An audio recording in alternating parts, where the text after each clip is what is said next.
नमस्कार दोस्तों, मैं हूं दीपक सिंह, दैनिक स्टेट समाचार से।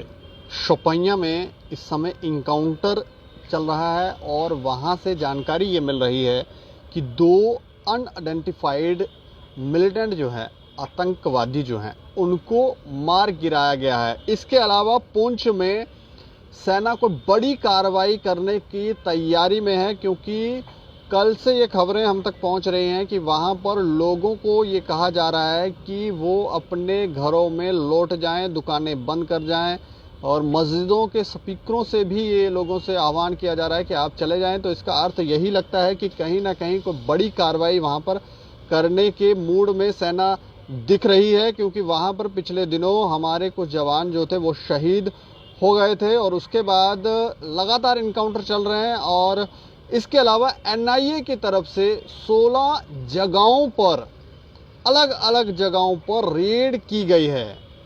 इसके ऊपर बात करेंगे। बात करने के लिए हमारे साथ हैं राजेंद्र भगत, जो हमारे स्पेशल कॉरेस्पॉन्डेंट हैं। राजेंद्र जी। जी दीपक जी। अच्छा, मैं जानना चाह रहा हूं कि इस समय सेना बड़े किसी कार्रवाई, पुंछ के अंदर बड़ी कार्रवाई करने के मूड में है। इसके अलावा शोपियां में 2 आतंकवादियों को मार गिराया गया है और एनआईए की तरफ से भी रेड हुई है। क्या कहेंगे? देखो दीपक, जिस तरह से पिछले दिनों घटनाएं जो हो रही हैं घाटी के अंदर, जिस तरह से आतंकवादियों ने एक नई रणनीति अपनाई है, और जब से आप देखें केंद्र सरकार और माननीय राज्यपाल साहब ने जब से कश्मीरी पंडितों की वापसी को लेकर जो जहां पर जिस तरह से सरकार उसमें एक्टिव रही है, उनके जो पुराने जो पुश्तैनी घर थे कश्मीरी पंडितों पे, उनके लिए वहां पर उनको सुरक्षा प्रदान करवाने के वादे के साथ साथ वहां उनकी जो जमीनें थी, पुराने घर थे, उन सब जगहों पर उनको पोषित कब्जे दिलवाने की और उनको परमानेंट बसाने के लिए जिस तरह से रणनीति अपनाई थी, उसके बाद आतंकवादियों ने एक नए तरह का यहाँ माहौल बनाना शुरू कर दिया। उसमें उन लोगों को टारगेट करना शुरू कर दिया था जो या तो हिंदू थे या सिख थे या फिर पंडित थे। आप देखें कि पिछले दिनों जो भी घटनाएं हुई हैं उसमें सिख परिवार के लोग थे, उसमें जो हिंदू थे, उसके बाद वो लोग जो बाहरी लोग जो कामगार थे, उन सबको लोगों को टारगेट करना शुरू कर दिया। एक्चुअली में ये एक दबाव डालने की कोशिश की गई थी कि जो सरकार यहाँ पर कश्मीरी पंडितों को पुनः वापसी जो करवा रही है उसको किस तरह से टारगेट किया जाए, क्योंकि आतंकवादियों का अगर शुरू से देखो तो हमेशा से उनकी ये रणनीति रही है कि इस घाटी को एक धार्मिक आधार पर इसमें बांटा जाए, जहाँ जो रिवायत रही है मुस्लिम और हिंदुओं की एक रिवायत रही है, सदा से एक साथ रहते हैं, उन चीजों को लेकर हमेशा से पाकिस्तान और आतंकवादी संगठन जो है उनको टारगेट करते रहे हैं। और 90 के दशक में जिस तरह से कश्मीरी पंडितों को टारगेट किया था, वो भी उसी की रणनीति का एक हिस्सा था। और इस सारे घटनाक्रम में अगर आप देखें तो जिस तरह से एनआईए द्वारा अभी छापेमारी की गई है, इसमें जानकारी ये प्राप्त हो रही है कि इन पर एनआईए उनको अपने शिकंजे में ले सकती है कि जो लोग लोकल स्तर पर इन आतंकवादियों को सपोर्ट कर रहे थे। जहां पर देखें, अगर आप पुंछ में देखें तो जो सेना के जवान हमारे शहीद हुए, उसके बाद घाटी के अंदर जिस तरह से एक नई तरह का एक आतंक फैलाने का प्रयास किया गया था, उन सब को लेकर एनआईए द्वारा जो पिछले दिनों भी छापेमारी हुई थी, अब भी हो रही है। और इसमें कुछ लोग भी ऐसे पकड़े जा रहे हैं जो लोग इनको मदद करते थे, इन आतंकवादियों को, और पाकिस्तान की जो एक सूत्र का काम करते थे, उन तक इंफॉर्मेशन पहुंचाने का काम करते थे और उन्हें जो सुविधाएं देते थे, उपलब्ध कराते थे, इन सब को टारगेट करने के लिए।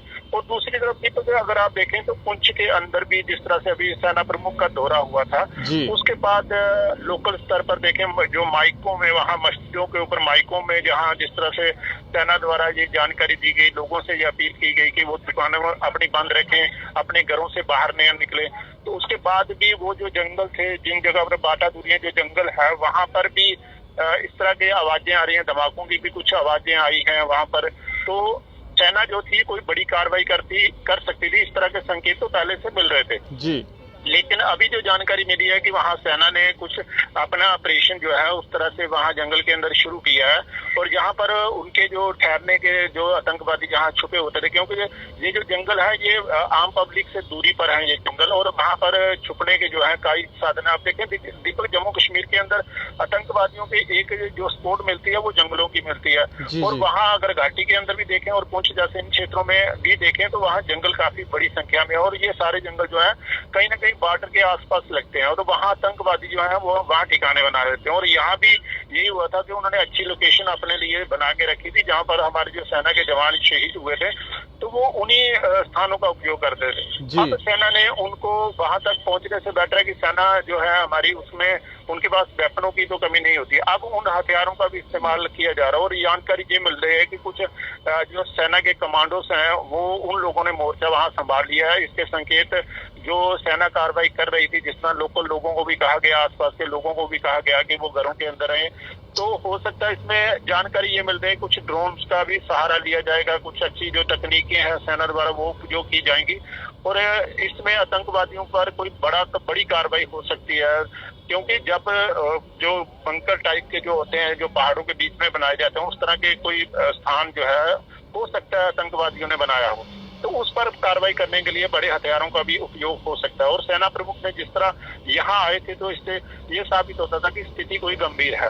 इसी तरह से अब सेना जो है वो जम्मू कश्मीर को एक नई रणनीति की तरह, एक नए टारगेट की तरह लेकर उनको सभी, चाहे वो घाटी के अंदर पंडितों की वापसी को लेकर जिस तरह थे माहौल, उसके बाद की जो रणनीति अपनाई गई आतंकवादियों द्वारा, इसके साथ ही पुंछ जैसे क्षेत्र के अंदर एक मौजूदगी का एहसास दिलाया जा रहा था आतंकवादियों द्वारा। और दूसरी तरफ अगर पाकिस्तान देखें तो वो भी इस समय का उपयोग कर रहा था, वो जो दुनिया के बड़े प्लेटफॉर्म थे वहां जाकर वो कश्मीर का रोना रो रहा था, जिस तरह से वो सदियों से रोता रहा है। तो एक रणनीति को तोड़ा जा सकता है। और दीपक, सबसे बड़ी बात यह है कि आप पिछले दिनों भी आप जब भी देखें तो पाकिस्तान जब भी दुनिया के किसी भी मंच पर कोई स्पीच देने लगता है कश्मीर को लेकर, उससे पहले वो जम्मू कश्मीर के अंदर इस तरह का माहौल तैयार करता है ताकि जब वो वहां यूनाइटेड नेशन में या किसी और विश्व मंच पर जाकर वो कश्मीर की बात करे, उस समय तक जम्मू कश्मीर में जो इनके जो आतंकवादी भाड़े के होते हैं वो इस तरह का माहौल तैयार कर देते हैं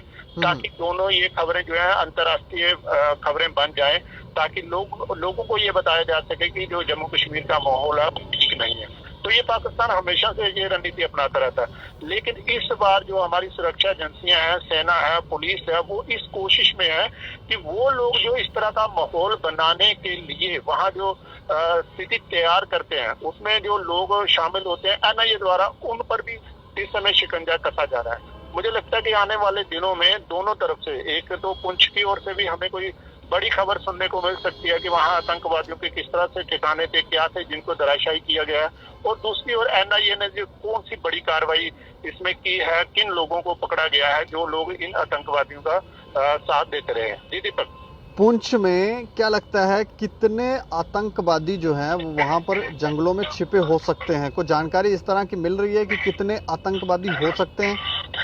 देखो दीपक, इसमें क्या होता है कि आतंकवादी दो तरह से सेना कार्रवाई करती है। एक तो आतंकवादी कितनी संख्या में है, वो किस स्थिति में है, कहाँ पर वो मौजूद है।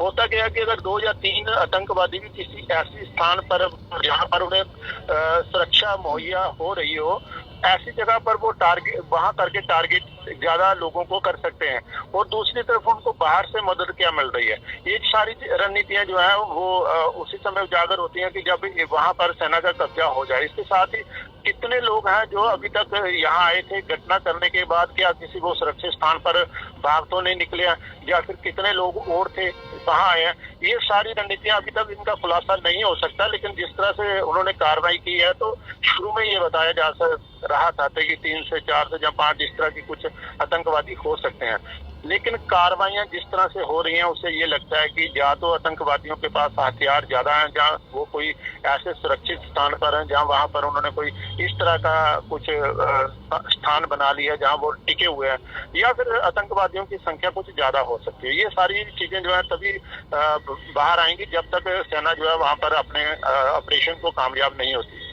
जी देखो, इसके अलावा शोपियां में जो इनकाउंटर हुआ है वहां पर क्या जानकारी है, कितने आतंकवादी जो हैं वो मारे गए हैं? देखो दीपक, शोपियां क्षेत्र जो है वहाँ भी स्थितियां लगभग इसी तरह की रही हैं। वो आतंकवादी जो है शुरू से उस क्षेत्र में अपना जो है दबदबा हमेशा से रखते रहे हैं। और अगर यहाँ भी देखें, अब पूरे घाटी के अंदर अगर 2-3 डिस्ट्रिक्टों के अंदर देखें तो आतंकवादियों को पिछले दिनों में 12-13 आतंकवादी तो पहले भी मारे गए थे, कल परसों तक भी वो मारे गए थे, अभी 2 और मारे गए हैं। तो काफी आतंकवादी हैं जो सेना और सुरक्षा एजेंसियों के रडार पर होते हैं। हमेशा से ये जो सेना है जो सुरक्षा एजेंसियां हैं हमेशा उनके पीछे लगी रहती हैं। अगर वो 2 आज मारे गए हैं तो हो सकता है अगर शाम तक 2-4 और मारे जाते हैं तो उसमें कोई बड़ी बात नहीं होगी, क्योंकि हमेशा से अब स्थिति ऐसी हो गई है कि जब से ये आज से 10-15 दिन में जिस तरह से आतंकवादियों ने यहाँ कहर मचाया, उसके बाद सुरक्षा एजेंसियां हमेशा इस कोशिश में लगी हैं कि सभी को उन आतंकवादियों को टारगेट किया जाए। उसमें कुछ लोगों की मदद जो है वो भी सेना और पुलिस ले रही है। तो 2 आतंकवादी ये मारे गए हैं। अगर आज से 3 दिन पहले देखें तो इनकी संख्या जो थी 11-12 उस दिन हो चुकी थी। तो उसके बाद भी आतंकवादी लगभग देखा जाए तो प्रतिदिन 1 या 2 आतंकवादी जो हम मारे जा रहे हैं। आज अगर 2 मरे हैं तो हो सकता है हमारी खबर चलने के बाद जब तक जो खबर है दर्शकों तक पहुंच रही हो, उसके बाद 2-4 और आतंकवादी मारे गए। इस तरह की जो मुझे लग रहा है कि अब आने वाले दिनों में आतंकवादियों पर जो है सेना और हमारे जो हमारी सुरक्षा एजेंसियां हैं वो उस पर टारगेट उनको कर रही हैं। और इस समय दबाव भी इस तरह का है, जिस तरह से अमित शाह जी का दौरा जो है वो जम्मू का दौरा भी आने वाले दिनों में होने वाला है। तो वो तब तक सुरक्षा एजेंसियां क्या करती हैं, कितने आतंकवादियों को मारते हैं और पुंछ में स्थिति क्या होती है, किस तरह वहाँ क्या चीज सामने आती है, ये सारी स्थितियां जो है अभी उसके बारे में कहना जल्दबाजी होगी। लेकिन इतना तो तय है कि आतंकवादियों पर कहर बनकर अभी सेना जो है टूट रही है। जी दीपक, शुक्रिया हमें जानकारी देने के लिए। धन्यवाद दीपक। तो शोपियां के अंदर इनकाउंटर चल रहा है जिसमें 2 टेररिस्ट जो हैं, 2 आतंकवादी जो हैं वो मारे गए हैं। इसके अलावा एनआईए की बड़ी कार्रवाई हुई है। उन्होंने 16 जगहों पर रेड की है और ये रेड जो है सिविलियन जब से वहाँ पर जो कामगार हैं उनको टारगेट करना शुरू किया है आतंकवादियों ने, उसके बाद ये रेड की गई है और अलग अलग ठिकानों पर रेड की गई है। इसके अलावा पुंछ में कोई बड़ी कार्रवाई जो है वो सेना कर सकती है। तैयारियां इसी तरह की हैं, लोगों को बताया जा रहा है, बोला जा रहा है। जिस तरह से हमारे संवाददाता हमें जानकारी दे रहे थे कि लोगों को बोला जा रहा है कि आप अपने घरों में लौट जाएं, काम जो है कामकाज जो है वो बंद कर दें, तो कार्रवाई बड़ी हो सकती है। और जैसे ही ये जानकारी आती है कि किस तरह की कार्रवाई वहाँ पर की गई है तो हम आपको अपडेट ज़रूर करेंगे। बाकी आप देखते रहें दैनिक क्षेत्र समाचार। मुझे और मेरे सहयोगी अरुण डोगरा को दें इजाज़त। नमस्कार।